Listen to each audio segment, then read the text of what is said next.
You're listening to episode 111 of Lifestyle Locker Radio with Lewtan. Scariest thing that ever happened to me, and the bottom line was that my body just broke down and short-circuited. And this led me into a very deep, dark hole, which lasted a couple of years, where nobody could tell me what went wrong. Hi, I'm Dr. Josh Hant, and welcome to Lifestyle Locker Radio, where we help you create an awesome life and lifestyle. From nutrition to fitness, mindfulness to peak performance, and relationships to money mindset, we bring you on an amazing journey to help you unleash your human potential. So here's a little bit about our guest today, Lewtan. She's a health and lifestyle coach, the founder of Healthy, Happy, and Hip, an award-winning author of Busy, Stressed, and Food Obsessed, and a podcast host on The Healthy View. After co-founding a successful tech startup, Lisa collapsed from years of stress overload. Using the skills she developed as an entrepreneur, she self-hacked her own mind and body to restore her health to go on to feel better than ever. With private coaching, online courses, workshops, and retreats, Lisa helps highly successful, hungry go-getters to slow down, chill out, develop a better relationship with food and stress, reframe negative self-talk, investigate habits and triggers, and set strategies for success.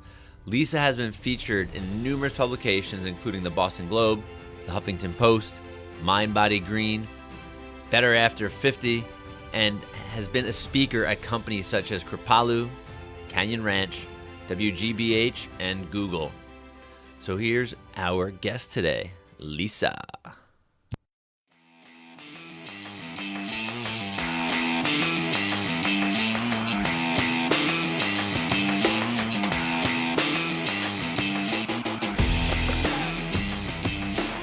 All right, everybody, in the locker room today, we've got Lisa. So welcome. So great to be here. So Lisa, I'm excited, being able to connect with you, and, just seeing the name of your book got me super psyched. I'm like, this is going to be a fun conversation. Busy, stressed, and food obsessed. It kind of sounds like my life. And I hear that a lot, actually. Yeah. I mean, I would say not stressed all the time, but it's I'm a live to or an eat to live kind of guy versus a live to eat type of person. So I'll say that. But nonetheless, I mean, it's such a great title of the book, and your story is going to be pretty cool for our audience to hear, because being an entrepreneur, tech entrepreneur, going into your health declining quick, and then bouncing back to where you are today. This is like I don't want to say 360. It's like a 180, right? Maybe. It's crazy. Yeah. It's just a crazy journey I've been on. Yeah. So let's hear a little bit of your story, or we can do the long version and we'll bounce around through it. But I'm really interested. Oh, good. Well, it is a kind of a cool story, because whoever would have guessed it ended up the way it did. It started back when I was in my 20s, and I was actually 23. I was a co-founder of a tech company with my boyfriend at the time. And that was way before it was cool to be a co-founder of a tech company in your 20s, like it is today. Like, people looked at us like we were insane, and we were a little insane, because we had no money, we had very little experience, and we were just like, hey, this sounds like a really cool thing to do. And so we worked our butts off, and we worked 14, 15-hour days. I worked 6 days a week. He worked 7 days a week. I took 1 day a week to pay bills and do laundry, basically. Yeah. And it was crazy. It was so stressful. We started having employees. We started having a lot of clients. And we really, literally, day to day, were like, how are we going to pay our people? How are we going to do this? How are we going to stay? And the stress was crazy. And at the same time, like many people in their 20s, I was living on crappy food. A lot of times dinner was Ben & Jerry's fish food ice cream with 2 spoons, and then collapsing into bed and doing it all over again. And so we continued this pace for many years. And along the way, during that time, we actually got married. And a few years later than that, we started having kids. And it was shortly after I had my second child when we moved into a new house, and all of a sudden one day there I was, like nursing my baby with a client, like with a phone. We used to hold the phone in our Yeah, ear yeah. like that. And I was like directing movers how to unpack my boxes. And I had my 2-year-old, sitting by my foot reading a book. And I was like, I'm the best multitasker ever. I just like thought I was the shit. Excuse my language. Nice. Anyway, I'm from New York. It's all good. good. I'm originally from New York too. Anyway, there I was, just thinking that I had it so together. And 2 days later, I ended up in the hospital thinking I had a stroke. I did not have a stroke, but I did have a very terrible experience where I had dizziness and tingling and losing vision, all this stuff, scariest thing that ever happened to me. And the bottom line was that my body just broke down and short circuited. And this led me into a very deep, dark hole, which lasted a couple of years, where nobody could tell me what went wrong. And all they did was try to prescribe medicine to me. And I said, how can you give me medicine if I don't even know what went wrong? How do I make it right? And so the entrepreneur in me, after a couple of years of feeling pretty at the bottom, rock bottom, said, hey, I solve problems. This is what I do. And so I took it under my own authority to figure out what went wrong and how to make it right. But I had no idea how to do that. Yeah. I mean, tech entrepreneur is a health expert overnight, right? I had Google back then. Like, this is a long time ago. So I started reading books, and I started interviewing family members on health histories. And I started looking at those prescriptions that the doctors gave me and go, look, why would they give me something for anxiety? Like, I'm not an anxious person. Yeah, right. Didn't know it. Yeah. Anyway, this long thing, I started just paying attention to everything in my life: food, stress, exercise, meditation, thought, you name it. I just started paying attention, and I started noticing a lot of things and connecting dots. And soon enough, I started understanding not only what happened to me in that stroke-like incident, but all the medical mysteries that happened to me my entire life that nobody could ever explain to me. And I started getting better. And then I started getting better and better and better. And I thought, like, if I'm feeling good, what would it take to feel great? And so I kept just paying attention and experimenting with all that stuff. And I'm really happy to say that I'm like feeling great. I'm in my 50s now.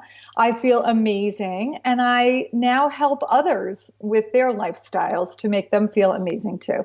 So it has been a crazy journey for me. And I never thought that the worst day of my life would turn into such a great, amazing opportunity for me. So how long did it take you to go from that rock bottom and, get to a point where you were like, okay, I'm going somewhere, like I'm getting better? Was it a month? Was it a year? No, I think I lingered in a horrible place for about 2 years, like of really depressed. I was so busy. I was working. I was taking care of babies. I was in this new house. I didn't have time to think about it. And then suddenly, and I was going to doctors during that time and really getting nowhere. And they'd send me to a neurologist, and they'd send me to this. So I was doing stuff, but it really was about 2 years when I finally said, this isn't happening. And I was getting panic attacks from not knowing what was wrong with me, and stress headaches. And I thought I was losing my mind. And people looked at me like, what's wrong with you? But it never occurred to me to stop work. It never occurred to me to get support, because I grew up in this mentality of, it's just stress. I can handle stress. And the doctors were just basically telling me, oh, there's not much wrong with you. It's probably just stress. So it was very confusing for me. But once I started understanding what was going on, it happened very quickly, because I started making changes to my diet. And as we know, that's such a huge thing. And then it literally got me going. And I got better really fast, but I was still living that life. And it wasn't until years later that I went into it professionally. Okay. So do you think for you, the nutrition was the biggest shift, the initial shift? I think it was the biggest shift. But I was doing other things at the same time. I was learning to challenge the way I had been thinking about everything. I had to challenge my thoughts about success and stress and listening to my body as opposed to just my mind. So all this was happening simultaneously. And I upped my exercise a lot. I upped my sleep. I just started putting myself higher up on the ladder. Okay. So you became a priority to yourself. Yeah, exactly. Okay. Yeah, I guess that's going to, it's going to trickle down anyway, right? Yeah. Family's going to have a better response to that. So it wasn't, you were doing it for you because you were crashing and burning. But the big picture is, holy cow, you just probably added so much life to your children's lives alone. Yeah, not only my children, my friends, my family, Yeah. and my husband, like everybody, like has, I think, Ben, anyone who comes into my contact gets a little tip or two. Yeah. I think that it is, we are the lighthouses of good health. And whenever we take care of ourselves, all of us, we impact everybody around us in our orbit. Yeah, I like that you said the word lighthouse. I've been with other entrepreneurs and other health-minded people, and one of the things that this gentleman said to me is, are you a lighthouse or are you a tugboat? I like that. Right? Are you the beacon for people, or are you constantly trying to go and save every single person and dragging yourself down each time? Like, that's a really neat concept. That's a really neat concept. I like that. Yeah. So fast forward. So how, you said we had 2 years, then this started to change. Were you still in the tech company after you started to get well? I was. And then I stopped working in the tech company when I had my third child, which was a few years after that. Okay. And I did the mom thing for a while, but I still, replaced all my craziness with other things. I just became the crazy volunteer mom. Like, I hadn't really changed my ways at that point, but I was still on this like health journey. And so then eventually I went back to school, and I wasn't planning on coaching. I just was planning on doing it for myself. I went back to study holistic nutrition. And one of the homework assignments was you had to do sessions to help people to practice. And I thought, okay, I'll do the homework. Yeah. And literally within 3 months of starting school, I had people saying to me, can I work with you? Will you coach me? And I was like, wow, this is so interesting that I'm definitely relating to people because I went through their life. I came out on the other side. And so many people right now, they're burning the candle at each end. They're working crazy, work, kids, parents, life, and people they're struggling. Yeah. They're really struggling. And I see it all the time. Yeah. With the clients that you're working with still to this day that are in the nutrition world, I know it's a bigger picture for you, but specifically in the nutrition world, are you finding a lot of people on an unbelievable amount of medications at like every age? I think what I see quite a bit in my group is antidepressants. I tend to work with a very healthy group, an educated group overall, who are looking to make positive lifestyle changes, have a better relationship with food and stress. Although I started with food, we quickly find out that food is life. And so much of what we are working on is life. Yep. Life and lifestyle. Because if you're not happy in your job and you come home and eat a bag of Doritos, to deal with that, it's all intertwined. So I look at it as just one piece of the whole puzzle. Yeah. So when you work, then let's take it a step back then. So when you're working with your clients and your retreats and all these different things, are you taking them through a process that starts with one specific area of their life and works through, or do you have them kind of throw all their dice in or throw all their chips in, if you will, and say, this is where I am, and then start to figure things out? Well, when I'm working with a client, the first thing we do is we go over kind of a 20 area in your life, just assessment. And it's always amazing, like what's going great, what's not going so great, what's okay. And then when we see the areas that are going great, we celebrate. And then we look at the areas that are really not going well. And they're like, whoa, I didn't think about that. I didn't realize that the fact that I'm not having fun is making me want to eat more, or the fact that I'm feeling financially stressed is making me not feel healthy. And so we start connecting the dots. And everything I do with my clients is an experiment, just like I did with myself. Yeah. And the first thing I teach them are the words, isn't that interesting? Because there's no shame, there's no guilt, there's no judgment. Isn't that interesting that this is happening to me? Or isn't that interesting that I ate an entire bag of Oreo cookies? Isn't that interesting that I'm too tired to work out? And so we look at these things without any baggage and say, why? How can we tweak this? Yeah. How can we change this to make you feel good? Because we all want to feel good, right? Yeah, of course. Why would we not? Right. Yeah. So then in with this and with these conversations start to happen, do you find that it's a very big head game, like a head space game for people, that they kind of pull themselves, in and then create all these outward things? Well, I think mindset is really the key to all of this, and reframing is a big thing of what I do with my clients, because we walk around saying like, I'm never going to lose weight. I never have before and I never can again. Or I'm just not that person who works out all the time. Or I can never meditate. My mind's too busy. Like we have all these things that we tell ourselves. And I'm like, is this even true? Like, so we start challenging the thought patterns and we start challenging the stuff. And people are like, it's very liberating to recognize that you are not what you were. You are what you want to be. And so I think mindset is a huge piece of all of this. Yeah. And that people aren't alone in the journey either, because there are a lot of people like me or like you and that like them that have gone through these experiences or even going through them that have seen the light at the end of the tunnel. It's not like, okay, I'm stuck here and that's it. Yeah, and that wasn't around, when I went through my stuff, like way back when. There weren't, coaches, there weren't, doctors that were looking at, natural healing. There were just meds and diagnoses that weren't correct, and there wasn't support. And I just feel like I'm so grateful for people now that there is so much support out there to draw from. Yeah. So let's move forward with this, because this is neat. So you have private clients, you do retreats, right, with groups of people. I do. And you also now have your book.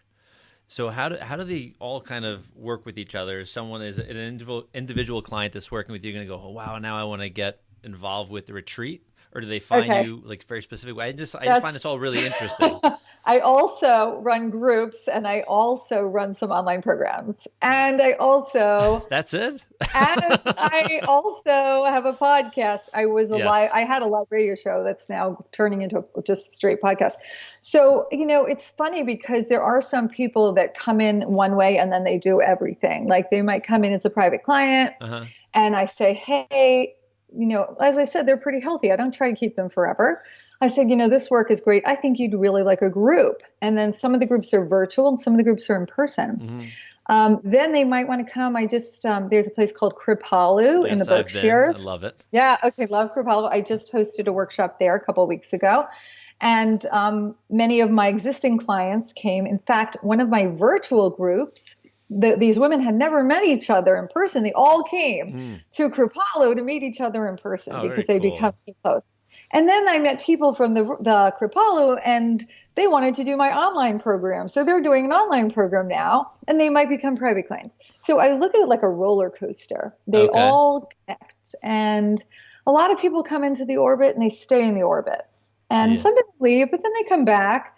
And I'm very, I put a lot of my heart and soul into my clients. Like I really genuinely care. And I think they like to hang around. So it's nice. Yeah, that's neat. I said a conversation before ours and we were talking about, so I'm a full-time chiropractor as well, that, we're really people in the healthcare world, the natural health world, we're relationship people. Like we're building relationships and then we take them along our own journey so they can get healthier. Yeah. It sounds like you're like the ultimate relationship person. They find you from everywhere, soon outer space for all I know.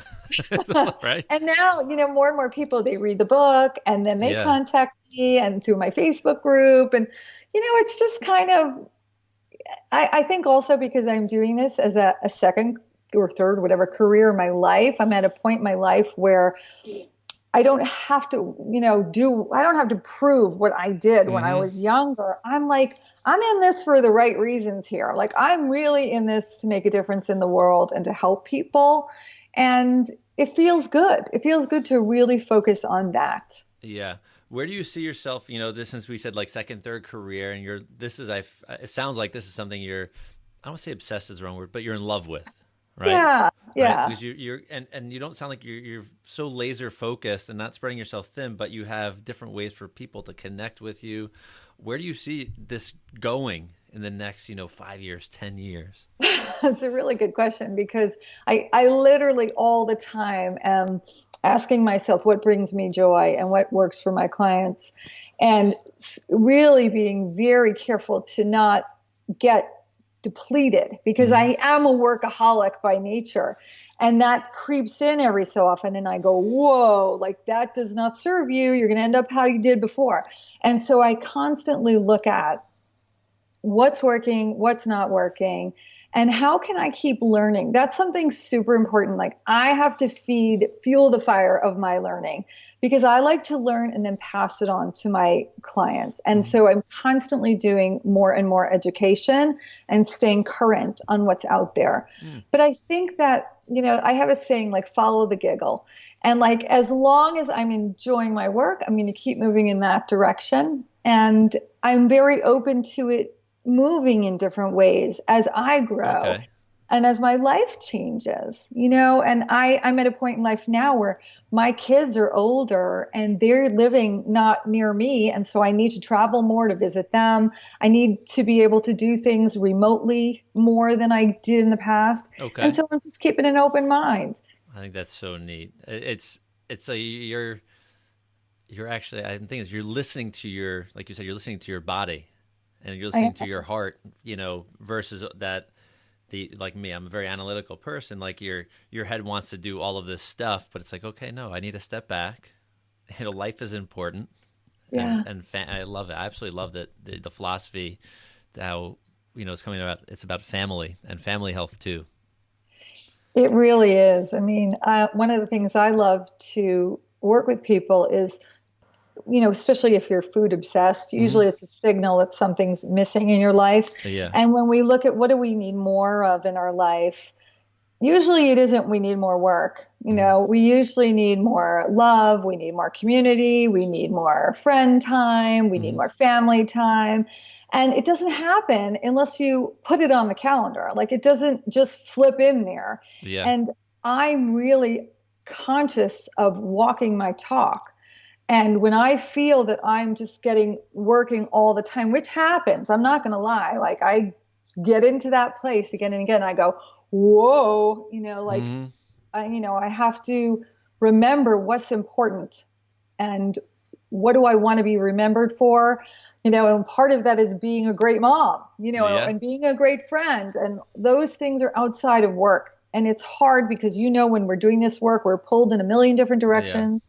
And we could be working 24/7 all the time. Yeah, that's definitely a challenge.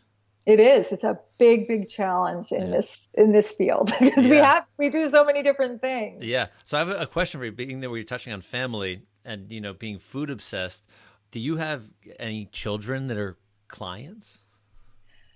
I don't work with kids. You don't work with kids. I won't work with kids. Occasionally, I'll work with a teenager, but a little bit. I am seeing a lot of women all of a sudden they're young in their 20s. And that's new because I used to work with more like 40, 35 and up. But all of a sudden, these women are amazing. They're in their 20s and they're so self-aware and they're on top of what their issues are. And they just want to really, work through them. And I'm loving that population. Okay. No, good. I was just curious because, we're talking about just in the world of nutrition alone.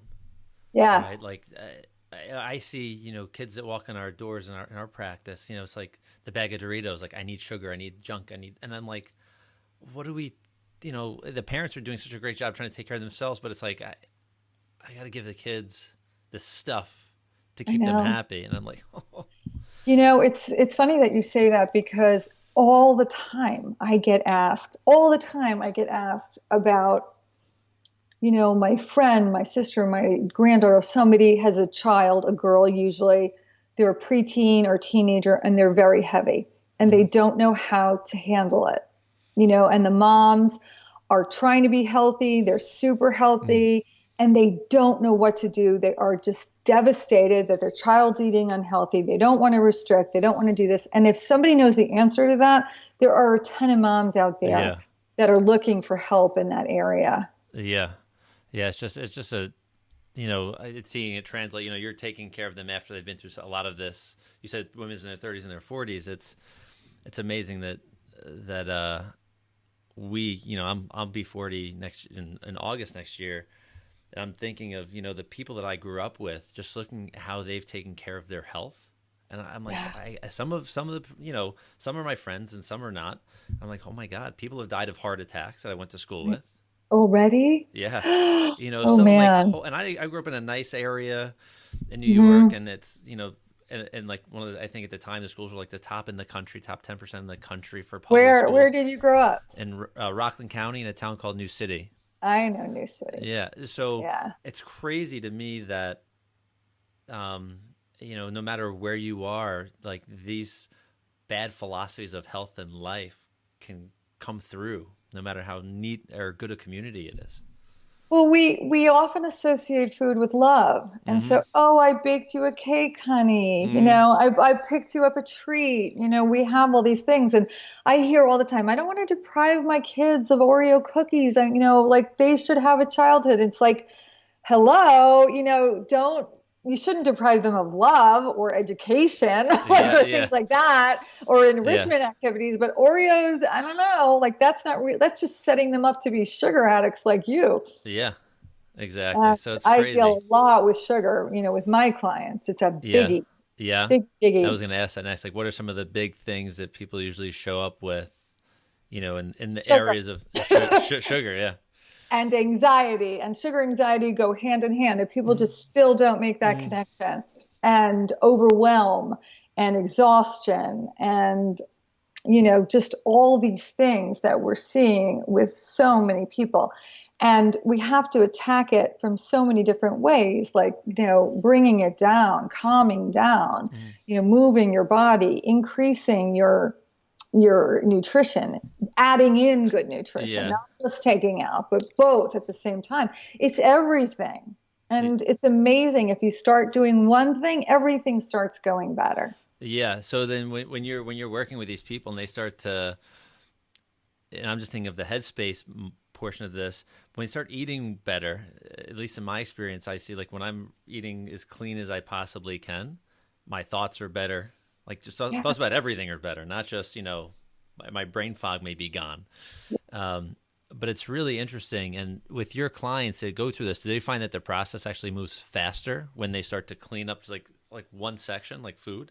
Yeah, it's really interesting because I don't run my online programs all that often, but I find, first of all, doing it in a group helps them way more than doing it on their own. Like there's this incentive of community. Doing it.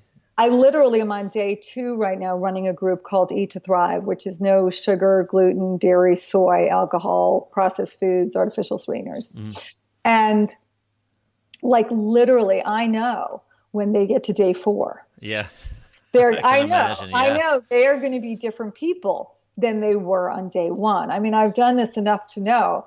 And then I know they're going to start, I know the patterns. And what's fascinating is even after a week or 10 days of taking some of these foods out as a test, again, with me, all of it's an experiment, some of them are going to notice that they have less joint pain, less brain fog, less bloating, less worry, better sleep. I've seen it all over the years. And it's so exciting for me because I know that they're going to do things that they couldn't do before. And it's only a few days from now. That's so cool. That's like I'm not a parent, but I think that's like the mom in you. It's like you see your clients as your kids that are evolving and growing. Well, even my my kids most of the time don't want to listen to me. But like one of my kids recently, and she's in her late 20s, recently changed her diet significantly, and she's like, "Oh my God! Like, why didn't you tell me this would happen?" And I'm like, I kind of did for years, but whatever. And she's like, I feel like a different person, and during our little gratitude at Thanksgiving, she was like, Mom, like, I thank you for making me healthy and realizing what food does to me. I'm real big on food and mood. So, okay. Very cool. I think that's cool. a huge, huge topic. Yeah, food and mood. everything. Yeah. So I mean, and you're talking not just about like eating more vegetables. I mean, like the quality of the food you're eating, I'm sure as well. It's everything. I mean, I think when people start paying attention and just noticing, it's just unbelievable. And like, there's so much information coming out now, like, you know, relating depression to inflammation and to gut health. And it just makes so much more sense. You know, what we're putting in our bodies is impacting how we feel. Yeah. And that's why I always eat healthy, is I want to be a happy person. You know, if I keep a certain weight or this or that, that's fine. But first and foremost, I want a smile on my face. Mm-hmm. And that's why I'm really conscious most of the time, not all the time. I totally pigged out on pie on Thanksgiving. Yeah. Full disclosure. You're But human, now, right? yeah, I'm human. And now I'm like back to feeling good because I started crying from too much pie. And I knew that it was the pie. I didn't start Mm-hmm. making up things in my mind about why I was crying, Yeah. which I often do. Yeah. My wife jokes with me that she says I have eater's remorse. You know, which is the same thing. You know, I'll train for like I just did a 60-mile event. I do ultra marathons. I do things that are very physically taxing. It's just a part of my being, and you know, I eat really well, and sometimes I'll want to binge on something. But I'm like all in. I'm 100%, Uh-huh. and then I'm not. Then I'll get rid of it for 6 months, and Uh-huh. like I'll eat, and I'll be like, oh crap, why did I eat that? And she goes, really, really? Well, you Come know, on. it's funny because that issue of eater's remorse, I actually like the name of it, is something I work with quite a bit. Uh-huh. And I try to get rid of that with my clients because if you decide beforehand that you want to eat it, then enjoy it. Yeah. And don't beat yourself up. If you're going to beat yourself up Yeah. after, don't eat it Yeah. because that's taking away the joy of eating it. And you know, you have that choice. And Mm-hmm. that was Oh, something totally. that really helped me. So I'm not a believer in eater's remorse. Yeah. You know, like eat it, love it, and then just say, hey, you know, next time remember how you felt. And Yeah. then use that as data. Yeah. Oh, totally. It's funny because it's usually for me it's at an event time. Like, you know, Yeah. when I've just burned 7,000 calories, I'm like, I need sugar, I need salt, I need fat, I need all of this stuff. Yeah. And you know, I'm also the guy that'll drink a cup of pickle juice after just because for Wow. soreness. Does pickle juice help with It soreness? helps unbelievably. It's so Really? good for soreness. Yeah. If you I'll push have to, really, really, really hard and you're like, you know, I was joking with my wife, she goes to Orange Theory. I And do too. okay, there you go. So she just did some workout. I think it was maybe Thanksgiving morning. And she's like, Yeah. till to this day, she's like, my triceps are still killing me. I'm like, well, you should probably have some pickle juice, you know, like type of thing. Yeah. Oh, that's so interesting. So I go to CrossFit also. I'm Okay. going to tell those guys. They're Yeah. always so sore. Oh yeah. Yeah, Yeah. they'll love that. They'll They'll start love coming in like that. pre-workout eating like a sour pickle or something. How? Oh, that's so fun. Good to Oh yeah, know. very cool. So I have a question for you. Since you're a constant learner, and I absolutely love that. Are there some authors or some books that you really have enjoyed, like in the recent past, whether it be a nutrition or mindset or anything like that? Just that the readers may want to go, wow, you know, besides getting your book, Yeah, they might yeah, want to yeah. go I'm dive trying to think deeper. of like the recent one. Oh, yeah. Well, a book that is awesome. It was written like 20 years ago, but Okay. I just read it. Mm. It's called Taming Your Gremlins. Mm. Have you heard of that one? No, I watched them. I've seen the movie Gremlins as a kid, but you Yeah. know. Okay. So I just finished a course in mind body coaching Mm. and really helping people get into the body to understand what's really going on. And that was a required reading in my course. And I said, this book is awesome. Like, I Really? loved this book. So, a lot of those books that have been around for a long time are really good. Another book that I really love that's been around forever is The Five Love Languages. Yeah. Yep. I haven't. I think that's a Never great heard of it. one. Yeah.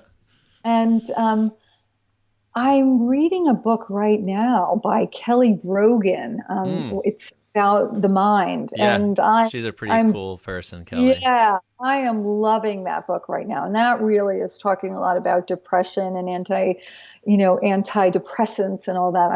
I'm loving that at this moment. Okay, very cool. Because I love that. I love that our listeners are obviously they're diving in and learning people's stories and learning what they do. So I know everybody that's listening is an avid learner. If you're listening to a podcast right now, you're interested, an interesting person. So I will make sure I'll find those books and we'll put those in the show notes too, so people can connect with them as well. What else can I ask you? This is good. I'm glad we're going a little sideways here. Bring it on. Yeah. I'm just thinking because I love that you're touching in all the different areas of lifestyle, from movement to mindset to nutrition, obviously, and connecting a lot of the dots for people. And I love that you say that food mood. Food mood, like food mood. Yeah, like your food can alter your mood, or mood can alter your food, or vice versa. I'm just trying to think of any other ways we can connect with the audience here, because I like the food mood thing. So here you go, food mood. Does it usually go one direction? Does it go like I have a crappy mood and then I eat, or does it usually I eat then I have the crappy mood? I know it goes both ways. Okay, so and there's another way also. There's a bunch of ways. Okay. So first, yeah, a lot of times, we eat out of emotion. Mm-hmm. Okay. But it might not even be a bad mood. It might be a good mood. Like, we use food to celebrate too. So there are so many reasons we eat when we're happy, sad, angry, and again, looking at your own behavior, no shame, guilt, or judgment, and saying, isn't that interesting that I eat when I'm stressed? Isn't that interesting that I eat more when I'm happy? Mm-hmm. And so that's a piece of why we might reach for food. And there's other reasons we do. I go a lot in the book about that, the reasons why we eat. A lot of it's habit. Yeah. So then this is the piece that people don't really realize, is how much what we eat affects our mood. And, for me, like, again, I mentioned sugar before, like, I've studied this on myself, because I give up sugar for long periods and then I have it. I've never given it up forever. Mm-hmm. And so it's so obvious to me when I've been off of sugar and then I have it again, what it's doing to me. Like I said, I cry, I get anxious. Not only do I worry more, what I worry about changes. Like, when I'm eating sugar, I worry about catastrophic events. Whereas, like, when I'm not eating sugar, I just have normal day-to-day worries. So it's fascinating when you start noticing this. Okay. Do you tell people to journal through it? Yeah, exactly. Yeah. Okay. Like, note this stuff. Pay attention. Yeah. Other foods also, like, fatty foods tend to make us feel really good.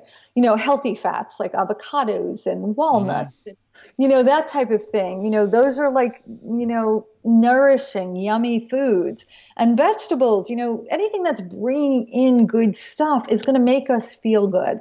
And anything that's really crappy, crappy ingredients, notice how you feel. And other things like dairy, some people are fine, some people are not. Gluten, some people feel fine, some people do not. Don't pay attention to how they feel. Pay attention how you feel, because you're going to start noticing that, if I start getting all gassy and bloated and this and that doesn't feel good. That's something you want to know. And that's going to put you in a bad mood, right? So it's all intertwined. Yeah. So it's kind of funny. I'm thinking about just some of my eating habits as you're talking through this. And, it's like the definition of insanity, like doing the same thing over and over, knowing that you're going to create that same exact response. But I don't think people are, they don't connect it, right? People are aware of it yet. Yeah. Some people are, but a lot of people don't make that connection. Yeah. They just go, oh, I feel crappy. And they're drinking a Coca-Cola. And it's like, they don't get it. Like, or I'm starving all day long, but not recognizing that the sugar is going up and down and crashing all day long. So the awareness is always the most important thing with everything, I find. Yeah, and I think that's neat that you say that, because, you mentioned like anti-anxiety and antidepressant, like all of these drugs that people are being put on. I mean, it's unbelievable the amount of prescriptions that are being written, I'm sure, every day to people younger and younger and younger and younger, just because it's like, all right, it's a quick fix, easy and out the door. But the people that are doing this, I think if they just had this conversation, right, of like, what makes me feel good and what makes me feel bad during the day, Yeah. maybe you start avoiding the things that start making you feel bad. No, Something as exactly. simple as that, right? Yeah.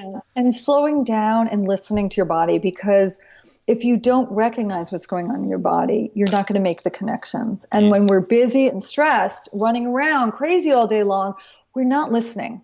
We're yeah. not listening for warnings. I had so many warnings before I crashed. Mm, I didn't listen. I was like, I'm fine, I'm fine, I'm fine. And that's true with most people. We don't listen until we get sick or injured or yeah. overweight. Yeah. That's it. Yeah. I have I have this conversation a lot of times, and neurologically it makes sense, but 10% of our neurology deals with sensation, Interesting. right? 90% deals with function. So autonomic function, meaning like the organ function, and the other 45. So 45 of that, and 45 is motor, movement. And most of us base our health off of that 10%. It's like, okay, Yeah. I feel good until I sneeze, and then I throw my back out, or like, holy cow, I looked in the mirror today, but it's been changing over the past, 25 years. But I'm Mhm. only noticing it today because I feel crappy or feel bad. Yeah. So it's really interesting that you say that, and I I think really notice it. Like, as I said, I'm in my 50s, and people in their 50s, like, if they've been taking care of themselves versus people who haven't, they can look 20 years difference in yeah, age. It's huge. And as we get older, more and more as well. yeah. I mean, even for me, I'm like I said, almost 40, and seeing the people that come to my practice, and they're like, I'm like, while I'm doing their consult, and I'm like, wow, you're so young. They're like, you're older than me. I'm like, yeah, by like 12 years. like, really? Yeah. Really? It's just because the way people have taken care of themselves, and I don't want to discourage those people, but there's a reality that's got to come to all of us at some point in our lives, that like we have to take ownership and leadership of ourselves, right? And there are leaders like yourself and myself that will help bring people on those journeys, right? That can help them climb out and see that there is light at the end of this tunnel. Absolutely. Yeah. Absolutely. And I think there is a lot of fear, and like I said, the baggage. Oh, I've never been able to do this. I'm not going to be able to. I'm Yeah. not that That's person. Well, self-talk. we're here to say you are that person and Yeah. you can. Yeah. Yeah. Self-talk is huge. Self-talk is huge. I think we all, unfortunately, not all, but a lot of us, and me included at times, will have that, like, oh, I feel like I've been doing this for so long. What's going to change, or whatever it may be, So self-talk is huge. One thing that I've been using for my own self-talk is tapping. I find is Mm. really effective for that. I And just if bought a people book don't know, yesterday you're on it. doing this stuff. I love tapping. I do tapping every day. And when something comes up for me that is like one of those self-limiting beliefs, tap right away, and I break through it, and boom. Well, yeah, that's pretty neat. I just bought a book yesterday on Cyber Monday on tapping. Yeah, It's so great. it was, Yeah, I love it. yeah, very cool. Lisa, thank you. This has been a really great conversation, and I hope the audience has really got to know who you are, and I think they know what you're about at this point, right? I hope People so. having an awesome lifestyle, calming down and being able to smell the roses of life. That's what I think people are going to get from this. That's what I'm getting from this, because I am, I don't want to say I'm highly stressed or overeating in a sense, but I see myself. I can see, as we have this conversation, there are areas that I need to kind of just pay maybe a little more attention to help myself be a better version of me. Well, Because I think that, as I said, most people keep going the way they're going until they're sick, injured, or overweight, and you don't want that to happen. yeah, You really want to do it before you have to do it. When you exactly. want to do it. Yeah, exactly. Start taking care of yourself now, so you don't have to worry about it later, right? Right. Exactly. All right, so everyone, I want to share this with you. All the details, everything we spoke about, the books that we mentioned, will all be in the show notes, and this is going to be your URL. All right, this is going to be the website. You're going to go to lifestylelocker.com/Lisa Lewtan, and the spelling's in there, so make sure you go to it. I was going to say it incorrectly, so I was corrected earlier, so I appreciate it, Lisa. Thank you so much for that. You're welcome. But all the details are going to be there. We're going to make sure you connect. And I know you have a giveaway on your website. Hold on. You can let us know what it is right now. Yeah. So I'm a big fan of morning routines, and I have a free ebook called 7 Super Morning Habits. And they're just ways to get you off to a good start in the day, feeling grounded and in a good place. Yeah. So I'll make sure that, well, we know to go to, happyhealthyandhip.com. That's your site. Healthy, happy, and hip. Healthy, Not happy. healthy. Oh my God. Happy, Sorry. happy, and hip. Cancel, right? Healthy, happy, and hip. There's my dyslexic moment for you. Holy it's moly. Easy to do. Well, listen, they're all great words. The 3 H's there. So I'll make sure they're typed in correctly. Thank you. For you. But everybody you can make sure you go get that, because morning habits and morning rituals are the things that help drive your day.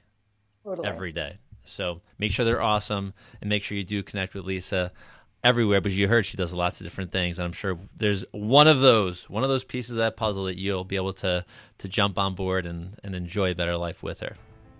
So Lisa, thank you. Thank you. This has been a blast. Thanks for having me. Hey everyone, I hope you did enjoy that episode with Lisa. I want you to know this. You can head over to lifestylelocker.com/Lisa Lewtan. And if you can't remember that, just scroll down in the show notes on any way you're listening to the podcast, the show, whether it's iTunes or via your computer, and I'll have all the details on how to connect with her. And once you go there, you'll be able to head over to her website, and she has an amazing freebie for you. It's a free ebook with 7 super morning habits that I suggest you all get. You know why?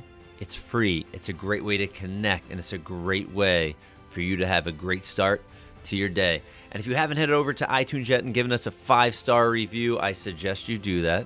Actually, I hope you do that. We're constantly looking for 5-star reviews because people's lives are changing because they're listening to this podcast. Not necessarily because of me, but because of these amazing guests that we have, which have been helping people around the world change their lives every day in every way.